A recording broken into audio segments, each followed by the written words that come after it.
plaça d'Àngel Pestanya.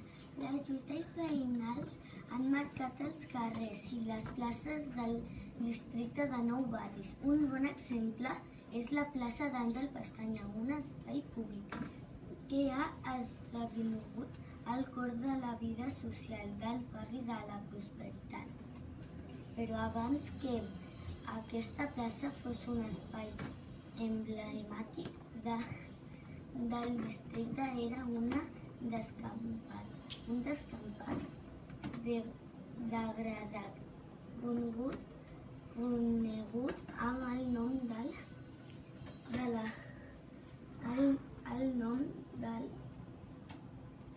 Pla de Sant Engràcia. A principis de l'any 61,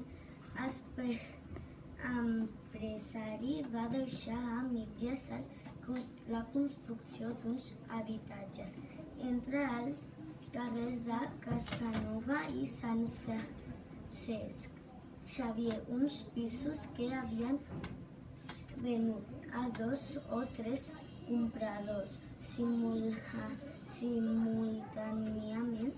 Aquesta va ser l'inici de la reivindicacions veïnals per aconseguir habitatges dignes i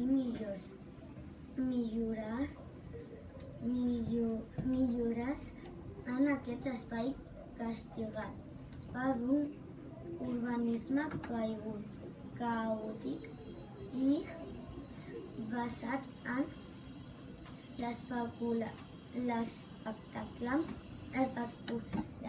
Després d'anys de lluites d'associacions de veïns, van aconseguir que l'any 1983 els barraquistes fossin traslladats als nous habitatges de Renfe Meridiana.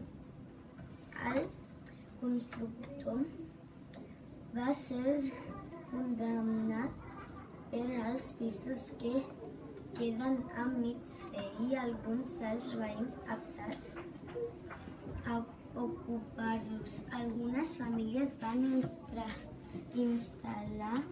instal·lar-se en barques al Pla de Santa Engràcia, en unes condicions molt precàries, sense aigua o llum i serveis. Uns infrahabitatges que ni tan sols apareixen als informes de l'Ajuntament. Un exemple de les lluites que ha viscut va ser la que va enfonsar el veí amb Fetsa.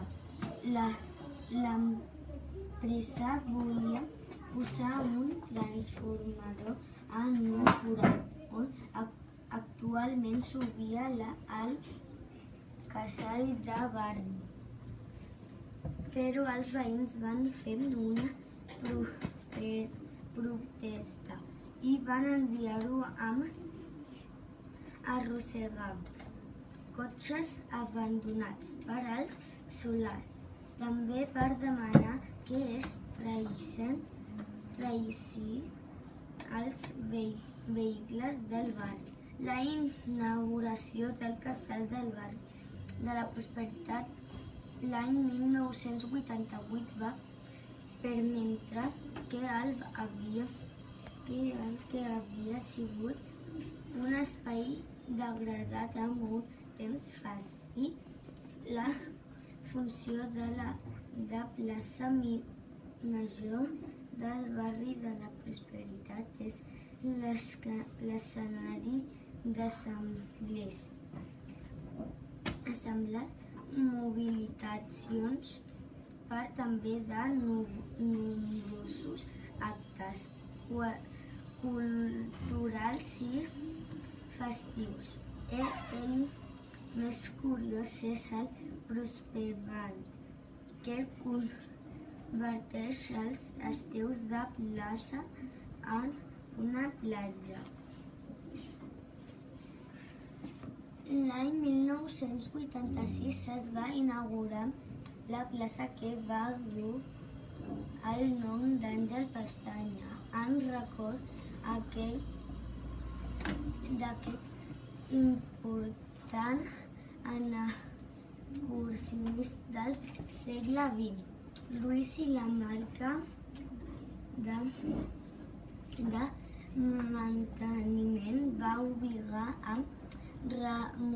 remodelar la plaça l'any 201, unes obres que van haver de fer-se i corregir-se en 3 fases i que van durar 10 anys. Els veïns volien mantenir el carrer ample de la plaça, però el projecte de construcció d'un aparcament subterrani va hipotecar-ne la conserva. Un dels seus símbols és emblemàtics. La font d'Enric la deia.